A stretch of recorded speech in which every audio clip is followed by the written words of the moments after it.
الحمد الحمد لله رب العالمين صلاة والسلام على رسوله النبي الكريم وعلى آله وأصحابه أجمعين. الحمد لله الذي هدانا لهذا وما كنا لنهتدي لولا أن هدانا الله. رب اشرح لي صدري ويسر لي أمري واحلل عقدة من لساني يفقهوا قولي. کل ہم نے آیت 84 تا 89 کیا ہے اور اس کا مختصر خلاصہ بڑے غور سے سنیے. 3 آیت جو اکٹھی میں نے آپ کے سامنے کھولی تھی وہ تھی 84، 85، 86 اور 87. اس میں بڑی بات ایک کلیئرلی بتائی گئی ہے. انبیاء کا پورا سلسلہ جو ہے اللہ تعالیٰ نے اس کو ہمارے سامنے بیان فرمایا ہے، اور اس میں یہ بتایا اللہ تعالیٰ نے کہ یہ انبیاء کا جو سلسلہ ہے اس میں نام لے لے کر کہ داؤد علیہ السلام اور سلیمان علیہ السلام، اس کے ساتھ یوسف علیہ السلام، ایوب اور موسیٰ، ہارون، اسی طرح زکریا، یحییٰ، عیسیٰ، الیاس علیہم السلام، اور پھر اسماعیل اور یسع، یونس اور لوط علیہ السلام. ان انبیاء کے ناموں سے ذکر کر کے بتایا کہ ان سب کو اللہ تعالیٰ نے اعلیٰ صفات اوصاف سے نوازا تھا، اور ان سب پر اللہ نے پوری دنیا میں سے ان پر زیادہ فضیلت ان کو عطا کی. اور پھر ان کا جو مشن تھا وہ یہ تھا کہ اللہ تعالیٰ نے ان کو دعوت دین اور اس کی خدمت کے لیے چن لیا. اجتبیناہم وہدیناہم الی صراط مستقیم. اور ان سب اللہ تعالیٰ ان کو سرٹیفکیٹ دے رہے ہیں کہ اللہ تعالیٰ نے ان کو ہدایت کی تھی کس کی طرف؟ صراط مستقیم کی طرف، جس کی ہم روز ہر رکعت میں سورہ فاتحہ میں نماز میں دعا مانگتے ہیں.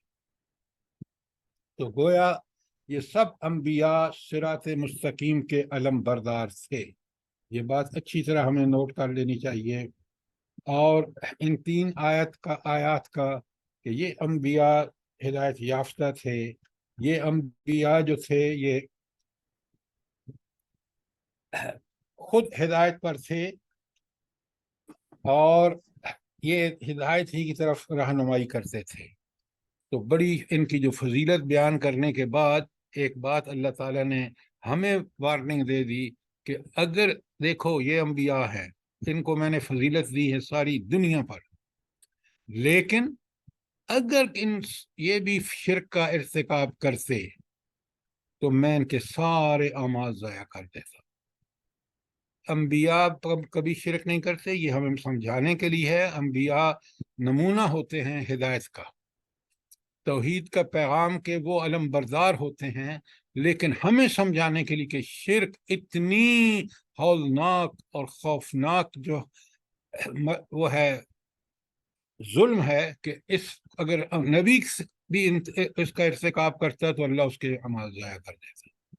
کل بھی میں نے آپ سے گزارش کی ہے کہ شرک کے بارے میں ہم بہت محتاط رہیں، کہیں اس کا شائبہ بھی ہماری زندگی میں نہیں ہونا چاہیے. آج امت شرک سے پٹی ہوئی ہے، اور حتیٰ کہ سب سے بڑا شرک کیا ہے بھلا؟ امت میں سب سے بڑا شرک کیا ہے؟ جلدی بتائیے. سر یہ نئی چیزیں ایجاد کر دیتے ہیں پکڑ کے، جو ان کا دل چاہتا ہے. نہیں، یہ جنرل بات کر رہے ہیں آپ. کتابیں یہ سب سے زیادہ شرک آج ہمارا اتباع ہوا ہے، خواہش نفس کی پیروی ہے. اکثریت اس میں مبتلا ہے. ہماری خواہش نفس دین کے تابع نہیں ہے، شریعت کے تابع نہیں ہے. ہم دنیا پرستی، مال پرستی، ہوس پرستی میں لگے ہوئے ہیں. دیکھ لیجئے اپنے ارد گرد دیکھ لیجئے. لہذا سب سے بڑی بات جو ہے وہ یہ ہے کہ انسان شرک سے کبھی بھی اپنے آپ کو، اس کو اللہ تعالیٰ نے ظلم عظیم کہا ہے. اس کے بعد آیت 88 میں اللہ تعالیٰ نے یہ بات وارننگ دے دی کہ شرک سے بچو. اور اگر مشرک توبہ کیے بغیر مر گیا تو وہ شرک اس کا ہمیشہ اس کو جہنم میں لے کے جائے گا۔ آیت 89 میں 3 باتیں اللہ تعالیٰ نے ارشاد فرمائی کہ یہ جو انبیاء تھے اللہ تعالیٰ نے ان کو 3 چیزیں دی۔ آپ نے نہیں لکھا تو پھر لکھ لیں۔ پہلا کتاب، اولئک الذین آتیناہم الکتاب نمبر 1، والحکم نمبر 2، والنبوت نمبر 3۔ تو یہ جو تھا یہ 3 اعزاز تھے جو انبیاء کو ملے۔ کتاب کیا ہے؟ احکامات اور شریعت، جس کا بیان ان کتابوں میں موجود ہے۔ نمبر 2 حکم کیا ہے؟ صحیح فہم، جو وہی آ رہی ہے اس کا صحیح فہم اور اس کی روشنی میں معاملات کا صحیح فیصلہ۔ آپ دیکھیں حضور نبی کریم صلی اللہ علیہ وآلہ وسلم نے 13 سال مکے میں گزار کر انتہائی مشقت اور مخالفت کے ماحول میں 13 سال گزارے، لیکن 14ویں سال آپ نے ایک حکومت وجود میں آ گئی مدینے میں، اور پھر آپ دیکھ رہے ہیں کہ اس نبی کریم صلی اللہ علیہ وآلہ وسلم کی زندگی میں ہی ایسے صحیح فیصلے ہوئے کہ پھر 8 ہجری کو مکہ فتح ہو گیا، اور پھر اسی طرح آپ دیکھیں حنین، اور پھر وہ ساری فتوحات، پورا جزیرۃ العرب میں اسلامی حکومت قائم ہو گئی۔ یہ تھا حکم، اور یہ تھا اس حکم کے نتیجے میں معاملہ فہمی حد درجے کی، اور پھر اس معاملات کے بارے میں صحیح فیصلے کا نتیجہ۔ اور تیسری چیز جو ان انبیاء کو اللہ تعالیٰ نے عطا فرمائی وہ تھی نبوت۔ نبوت کیا ہے؟ نبوت اللہ تعالیٰ نے ان کو اس مقام پر سرفراز کیا، ان کو اس لیے مبعوث کیا کہ وہ پوری دنیا کو جو اللہ کے احکامات ہیں وہ پہنچانے کا حق ادا کریں۔ بلاغ المبین، کھول کھول کے بات کو بیان کر دیں۔ یہ ہے انبیاء کے 3 مشن، 3 ان کو اللہ تعالیٰ نے جو ان کو عطا فرمائی ہیں، اور یہ انبیاء انسانیت کے کامل ترین نمونے تھے۔ یہ تھی جو کل ہم نے بات پڑھی اور سمجھی۔ اب آج ہم آگے چلتے ہیں، اگر کوئی سوال نہیں ہے تو۔ بسم اللہ الرحمن الرحیم، آیت نمبر 90۔ اولئک الذین ھدی اللہ، یہ ہیں وہ انبیاء، یہ ہیں وہ لوگ جن کو اللہ تعالیٰ نے ہدایت دی۔ ان کو ہدایت ڈائریکٹ کہاں سے ملی ہے؟ رب العالمین سے۔ فَبِہُدَاهُ مُقْتَدِی، اور ان کے طریقے پر چلو، کیونکہ یہی ہدایت یافتہ ہیں، یہ نمونے ہیں، لہذا ان کی اطاعت کرو۔ کیوں؟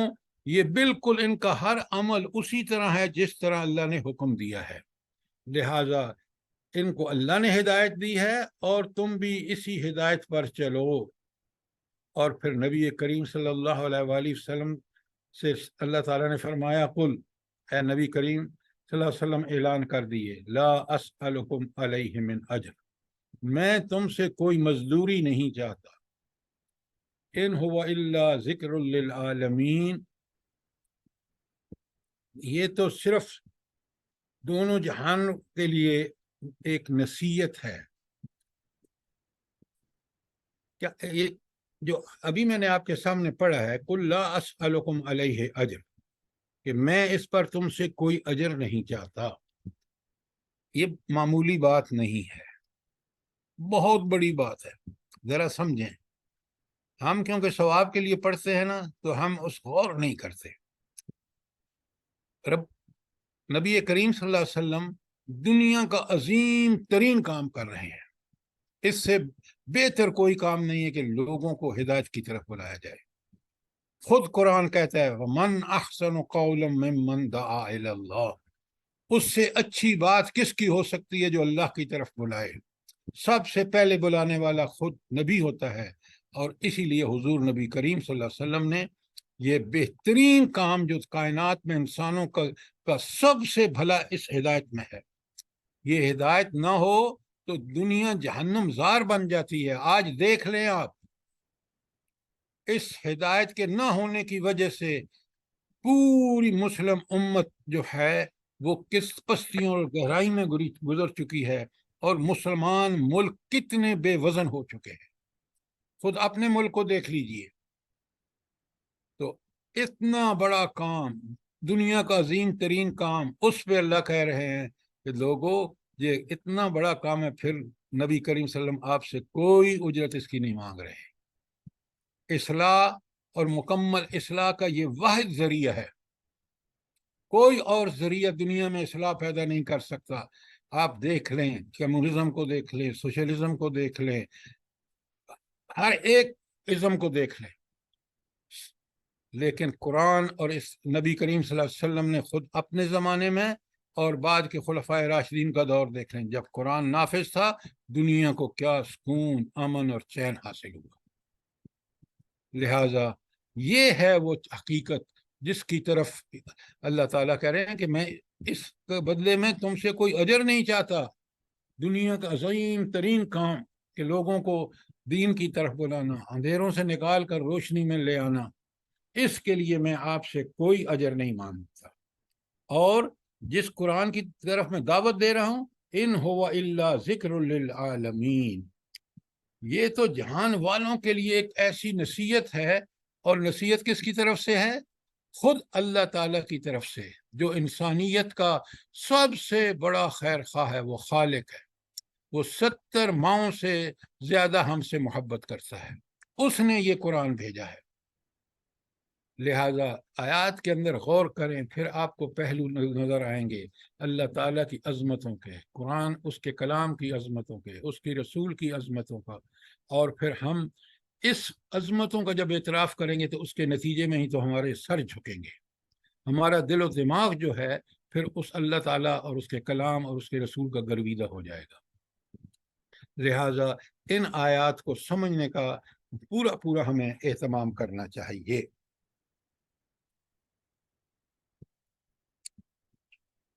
اور اب آپ دیکھیں کہ اس کے بعد اللہ تعالیٰ فرماتے ہیں، بڑے غور سے سنیے، یہ آیت میں آپ کے سامنے 91 میں پڑھ رہا ہوں۔ بسم اللہ الرحمن الرحیم، وما قدر اللہ حق قدرہ، اور لوگوں نے اس اللہ کی قدر کی ہی نہیں جیسے اس کی قدر کی جانی چاہیے۔ اچھا، پہلے یہاں رک جائیں کہ اللہ تعالیٰ کی قدر یا اس کو صحیح طور پر کیوں لوگوں نے نہیں پہچانا، جس کا اللہ گلہ کر رہے ہیں؟ جلدی بتائیں۔ یہود اور نصارہ۔ بس السلام آپ نے علیکم۔ ساری بات ان پہ ڈال دی۔ قرآن ان کے ناشکری، قرآن ساری دنیا کے لیے نازل ہوا ہے۔ جب عمل نہیں کیا جو میرے رب کا فرمان تھا، جو نبی صلی اللہ علیہ وسلم کا فرمان تھا۔ ما قدر اللہ حق قدر ہی، اس کی بات بتائیں۔ حق کی قدر نہیں کی ہم نے، اور ناشکری کی اللہ کی، جو بھی اللہ تعالیٰ کا حکم ہمارے نبی نے ہم تک پہنچایا، ہم نے اسے آگے نہیں پہنچایا۔ یہ ساری باتیں جو ہے نا جزوی طور پر ٹھیک ہے۔ اب آپ بڑے غور سے سنیے، بہت غور سے سنیے۔ اللہ کی قدر کب ہوتی ہے؟ جب ہم اس کو، وہ مالک، رازق اور ہمارا پروردگار، کفیل، سب کچھ ہے، یہ کافر بھی مانتے تھے اس وقت، لیکن یہ بات کہنا کہ اللہ نے جس نے یہ ہماری رزق کے سارے ذرائع فراہم کیے ہیں، ہمیں پیدا کر کے ہماری ساری جسمانی گروتھ کے لیے پورے کے پورے انتظامات کیے ہیں، کیا اس اللہ نے ہماری ہدایت کا کوئی بندوبست نہیں کیا ہوگا؟ یہ ہے اللہ کی قدر نہ پہچاننا، کہ لوگ جب یہ کہتے ہیں، یہود و نصارہ خاص کر کہتے تھے، مکے کے کافر بھی کہتے تھے، اور آج کے مسلمان بھی کہہ رہے ہیں، سیکولر مسلمان۔ بات کو سمجھیے، قرآن بالکل تاریخ کو ہمارے سامنے کھول کے رکھ دیتا ہے، پھر اس میں سے ہمیں بتاتا ہے کہ یہ ہے صحیح راستہ۔ لہٰذا اللہ کی قدر نہ کرنے والے کون ہیں؟ جو اتنی بات تو سمجھتے ہیں کہ اللہ نے ہمارے لیے